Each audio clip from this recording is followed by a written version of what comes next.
Dan, while you're bringing that up, could you just maybe share a little bit with the type of engine that we use and the fuel savings that you can expect from the machine? So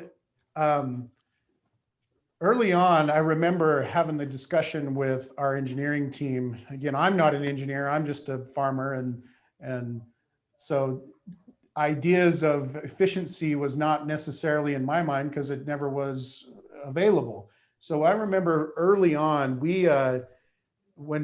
when Eric and Stephen Will, some of the top engineers, were looking at designing our hydraulic and electric system, the first thing that they looked at was the engine we were going to use and where the fuel efficiency curve, where the peak efficiency was in the power curve. And so we said, okay, this is where this engine is going to be most efficient. We're going to design everything else around that. And that way, you know, as we've built and through the years, what it's meant is we have an engine package that supports all of the auxiliary functions of the machine, all of the what is the heart and soul of the machine at a very efficient rate, up to 3 to 4 times less fuel than a comparable machine. And for example, he's showing the JCB engine right now. Going forward from January 2019, we've been tier 4 certified from the beginning when we were supposed to be, and we have chosen for our harvesters the JCB. And you know, we could speak to the JCB. I remember when we first started to make the decision as to which tier 4 engine we were going to go to, and it became very clear that the JCB engine was the best choice for a number of reasons. One was it was the JCB, and maybe Steve, maybe you could explain a little bit about that a little bit more better than I can about what was the decision that prompted the JCB engine.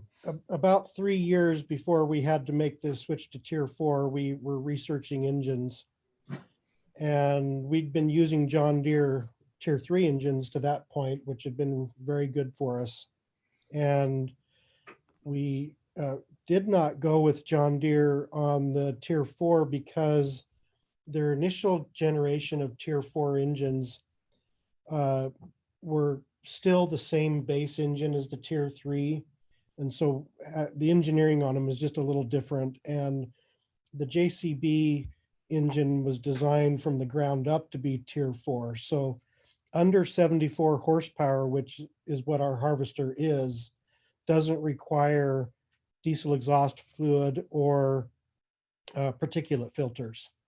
So that was a significant simplification where even sub 74 horsepower, the John Deere still required those more sophisticated emission control devices on them.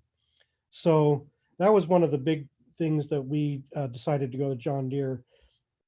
How can we get away with 74 horsepower? Some people ask us, when traditionally a harvester that produces like our machines produce are 120 and up horsepower. Well, the real key of that is extensive engineering we do from the ground up for efficiency. A big portion of that is our electric technology, which has huge efficiency gains over hydraulically driven components. And at FireFly, we get really excited about this because ultimately our first goal in design is that we want our machines to perform excellent in the conditions where we're operating. And it's a great benefit to us that we also gain huge fuel efficiency gains by using our electric technology. So anyway, that's one of the reasons why we kind of went down the JCB route.